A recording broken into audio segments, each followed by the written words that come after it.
പ്രിയപ്പെട്ടവരെ നമസ്കാരം. നമ്മളിന്ന് ശ്രീനാരായണ ഗുരു ഓപ്പൺ യൂണിവേഴ്സിറ്റിയുടെ MA മലയാളം 2ാം സെമസ്റ്ററിലെ പ്രാചീന മധ്യകാല കവിതാ സാഹിത്യത്തിൽ കല്യാണ സൗഗന്ധികം എന്ന പാഠഭാഗമാണ് ചർച്ച ചെയ്യുന്നത്. തുള്ളൽ പ്രസ്ഥാനത്തിൻ്റെ ജനയിതാവും മലയാളത്തിൻ്റെ ജനകീയ കവിയുമാണ് കുഞ്ചൻ നമ്പ്യാർ. തുള്ളൽ എന്ന ദൃശ്യകലാരൂപം അവതരിപ്പിക്കാൻ രചിക്കപ്പെട്ടവയാണ് തുള്ളൽ കൃതികൾ. നമ്പ്യാരുടെ തുള്ളലുകളിൽ ഏറ്റവും പ്രധാനപ്പെട്ടതാണ് കല്യാണ സൗഗന്ധികം ശീതങ്കം തുള്ളൽ. ഭീമൻ തൻ്റെ പത്നിയായ പാഞ്ചാലിക്ക് വേണ്ടി കല്യാണ സൗഗന്ധിക പുഷ്പം തേടി പോകുന്നതാണ് ഈ തുള്ളലിലെ ഇതിവൃത്തം. പാഞ്ചാലിയുടെ ആഗ്രഹം താൻ നിഷ്പ്രയാസം സാധിക്കുമെന്ന് പറഞ്ഞ് ഭീമസേനൻ ഗദയുമെടുത്ത് യാത്രയാവുകയാണ്.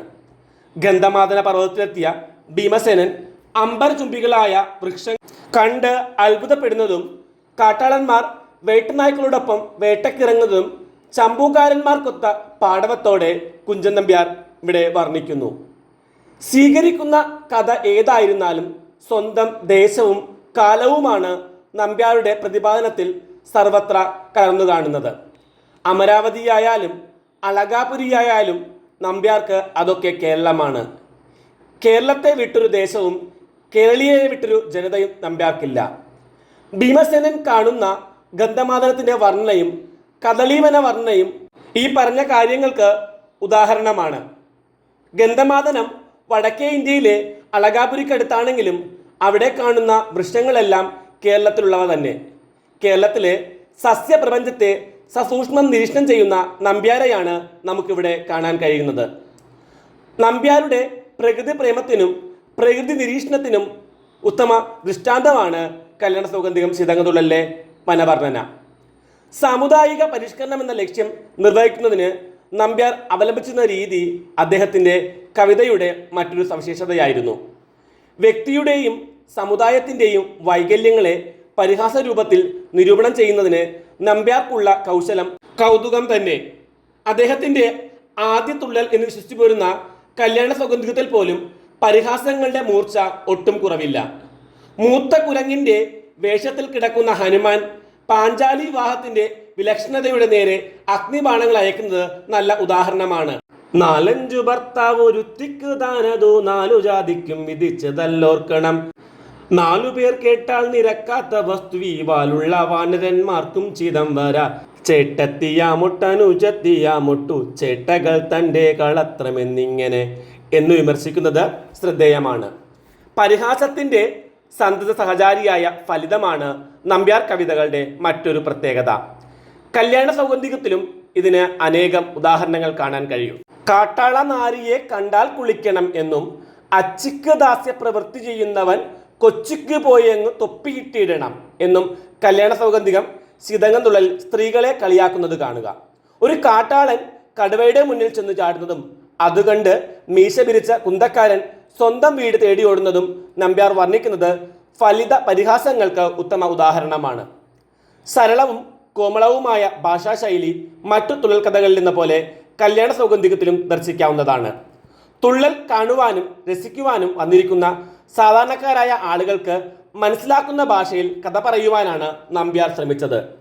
ബടജനങ്ങളുടെ നടുവിലുള്ളൊരു പടയണിക്കിഹ ചേരുവാൻ വടവി എന്നൊരു ചാരു കേരള ഭാഷ തന്നുചിതം വരും എന്ന വിശ്വാസക്കാരനായിരുന്നു നമ്പ്യാർ. കദളീവന വർണ്ണന ഈ പറഞ്ഞതിന് ഉത്തമ ഉദാഹരണമാണ്.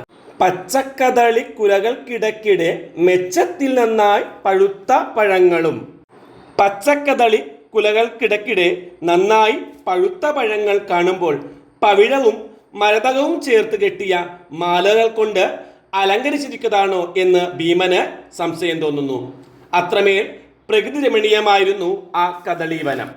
ആ വനത്തിലേക്ക് ചെറുതായി കാറ്റടിക്കുമ്പോഴുണ്ടാകുന്ന ഇലകളുടെയും കുലകളുടെയും അനക്കത്തെ നൃത്തമായിട്ടാണ് കവി വർണ്ണിച്ചിരിക്കുന്നത്. താഴ്ത്തുഭാഗത്ത് വീണുകിടക്കുന്ന വാഴപ്പഴം കൊണ്ട് മൂടി മഹാതലം എന്നും പഴങ്ങൾ കണ്ട് കൊതിച്ചും എന്നാൽ പേടികൊണ്ട് വളരെ ദൂരത്തുകൂടി മാത്രം പറന്നു പോകുന്ന പക്ഷികൾ വവ്വാലും കാക്കയും പച്ചക്കിളിയും പ്രാവും പരുന്തുമാണെന്നും സൂക്ഷ്മ സ്ഥിതികഥനം ചെയ്യുന്നത് കാണേണ്ടതാണ്. ഉൾപ്രേക്ഷ അലങ്കാരത്തെ അതിസമർത്ഥമായി ഉപയോഗിച്ചിരിക്കുന്നതിന് ഉദാഹരണമാണ് കദളീവന വർണ്ണന. ഈ പഴങ്ങൾ ഭക്ഷിക്കുന്നതിനായി കിളികളാരും അങ്ങോട്ട് വരാത്തതിന് കാരണം ശ്രീരാമദൂതനായ ഹനുമാന്റെ അധീനതയിലുള്ള വനമാണ് ഈ പ്രദേശം എന്നതാണ്. അദ്ദേഹത്തെ ഭയന്നാണ് ആരും അവിടെ കടക്കാത്തത്. മഹാഭാരതത്തിലെ ഒരു സന്ദർഭമാണ് കല്യാണ സൗഗന്ധികം എന്ന തുള്ളൽ കൃതിയുടെ പശ്ചാത്തലം.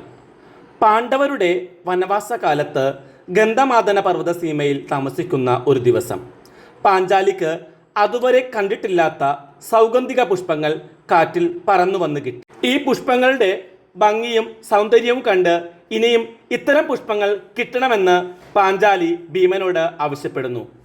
തൻ്റെ പ്രേയസിയുടെ ഇംഗിതം സാധിപ്പിക്കാനായി ഭീമൻ ഗദാധാരിയായി ഉടനെ പുറപ്പെടുന്നു.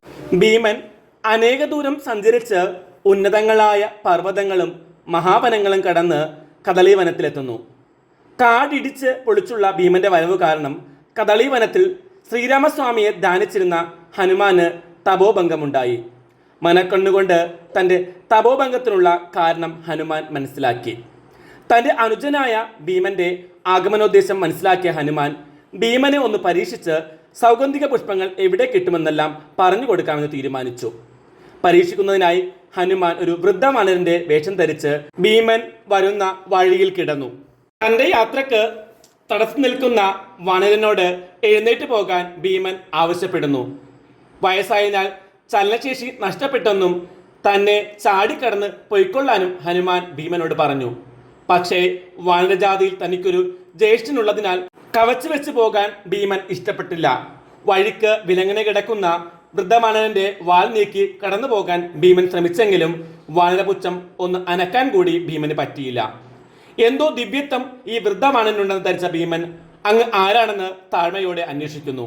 ആ സമയം ഹനുമാൻ സ്വയം പരിചയപ്പെടുത്തി. കുശലാന്വേഷണങ്ങൾക്ക് ശേഷം സൗഗന്ധിക പുഷ്പങ്ങൾ ലഭിക്കാനുള്ള മാർഗം ഹനുമാൻ ഭീമനെ പറഞ്ഞുകൊടുത്തു. ഭീമനെ യാത്രയാക്കി വീണ്ടും തപസ്സിൽ മുഴുകി. പാഞ്ചാലിയുടെ ആഗ്രഹം സാധിച്ചു കൊടുക്കാനായിട്ട് ഭീമസേനൻ തരിക്കൂട്ടങ്ങൾ തകർത്തും മൃഗങ്ങളെ വിരട്ടിയോടിച്ചും പർവ്വതകൂടങ്ങൾ തച്ചുടച്ചുമാണ് കദളീവനത്തിലേക്ക് എത്തുന്നത്. കദളീവനത്തിന്റെ കാവൽക്കാരനായിരുന്ന ഹനുമാൻ തന്റെ സഹോദരന്റെ വരവ് മനസ്സിലാക്കി ഭീമന്റെ ഗർവ് ശമിപ്പിക്കാനായി ഒരു വൃദ്ധവാനന്റെ രൂപത്തിൽ വഴി തടയുന്നു. വാർദ്ധക്യം കൊണ്ട് അവശത അനുഭവിക്കുന്ന വൃദ്ധവാനരനോട് ഒരു മനുഷ്യസഹജമായ ദീനാനുകമ്പ കാണിക്കാതെ ധിക്കാരിയായ ഒരു നാട്ടുപ്രമാണിയെ പോലെയാണ് ഭീമൻ തട്ടിക്കയറുന്നത്. നാട്ടിൽ പ്രഭുക്കളെ കണ്ടാലറിയാത്ത കാട്ടിൽ കിടക്കുന്ന മൂളിക്കുരങ്ങ് വഴി തടഞ്ഞതിൽ അയാൾ അരിശം പൂണ്ടു. ഒട്ടും വകതിരിവില്ലാത്ത കൂട്ടം, പ്രാകൃതമായ വർഗം എന്നെല്ലാം വാനരെ അധിക്ഷേപിക്കുന്നു. വഴിമാറിയില്ലെങ്കിൽ തൊഴിച്ചു തൊള്ളുമെന്നൊക്കെ പറയാനുള്ള ധിക്കാരം ഭീമനുണ്ട്. നാട്ടുപ്രമാണിമാർ അടിയാങ്ങളെ ഭീഷണിപ്പെടുത്തുകയും നിന്ദിക്കുകയും കുടിയിറക്കുകയും ചെയ്യുന്ന ഭാഷയാണ് ഭീമൻ പ്രയോഗിക്കുന്നത്. ഹനുമാൻ ആകട്ടെ തന്റെ ദീനാവസ്ഥയിൽ അനുകമ്പ തോന്നുമെന്നും മാനവധർമ്മം ഓർത്ത് ദുശാഠ്യം ഉപേക്ഷിക്കണമെന്നും അപേക്ഷാസ്വരത്തിൽ പറയുന്നു. വൃദ്ധവാരനൻ എളിമയും ദീനതയും പ്രകടിപ്പിക്കും തോറും പാണ്ഡവൻ തട്ടിക്കയറാൻ തുടങ്ങി. എളിയവരെ പീഡിപ്പിച്ച് രസിക്കുന്നത് ദുഷ്പ്രഭുത്വത്തിന്റെ സ്വഭാവമാണല്ലോ. താൻ പുരുവംശത്തിൽ പിറന്ന വീരനാണെന്നും ആരോടും തോൽക്കുകയില്ലെന്നും എതിരാളികളെ വകവരുത്തുമെന്നും പമ്പു പറയുന്ന ഭീമനെ ഹനുമാൻ കണക്കിന് ശകാരിക്കുന്നു. 5 പേർ ചേർന്ന് ഒരു പെണ്ണിനെ പാണിഗ്രഹണം ചെയ്യുന്ന രീതി ഒരു ജാതിയിലും നടപ്പില്ല. ധർമ്മത്തിന്റെ പേരിൽ വാചാലരായവർ ധർമ്മം വിട്ട് പെരുമാറുന്നത് വിചിത്രം തന്നെ. വാക്കും പ്രവൃത്തിയും തമ്മിൽ പൊരുത്തമില്ലാത്ത പ്രഭുക്കളെ പരിഹസിക്കുന്നതാണ് ഹനുമാന്റെ വാക്കുകൾ. ആരോടും തോൽക്കുകയില്ല എന്ന് പറയുന്ന ഭീമൻ ദുര്യോധനന്റെ മുന്നിൽ തോറ്റ് തുല്ലിട്ട് വനവാസത്തിന് പോകുന്നുണ്ട്. തന്നേക്കാൾ കേമന്മാരുടെ മുന്നിൽ താണു കൊടുക്കുകയും അഗതികളുടെ മുന്നിൽ വമ്പു നടിക്കുകയും ചെയ്യുന്ന മനുഷ്യന്റെ പൊള്ളത്തരമാണ് നമ്പ്യാർ ഇവിടെ പരിഹാസ്യ വിഷയമാക്കിയിരിക്കുന്നത്. പെണ്ണിന്റെ വാക്കുകേട്ട് വരുംവരായ്മകൾ തിരിച്ചറിയാതെ ചാടിപ്പുറപ്പെടുന്ന ശുംഭന്മാരുടെ പ്രതിനിധിയായി ഭീമനെ ചിത്രീകരിക്കുന്നു. സഹോദരന്മാരുടെ സംഗമം കൊണ്ട് ഹൃദയംഗമമായി ചിത്രീകരിക്കുന്ന ഇതിഹാസ കഥയെ ദുഷ്പ്രഭുക്കന്മാർ നീചജാതിയുടെ മെക്കിട്ട് കയറുന്ന വർഗ വിവേചനമായി നമ്പ്യാർ ചിത്രീകരിക്കുന്നു. കേരളം കണ്ട മഹാനായ ഹാസ്യ സാഹിത്യകാരനായിരുന്നു കുഞ്ചൻ നമ്പ്യാർ. സമൂഹത്തിലെ പൊരുത്തക്കേടുകളും നീതി നിഷേധവും ആചാര അപജയങ്ങളും കണ്ട് അദ്ദേഹം പരിഹസിക്കുകയും വിമർശിക്കുകയും ചെയ്തു.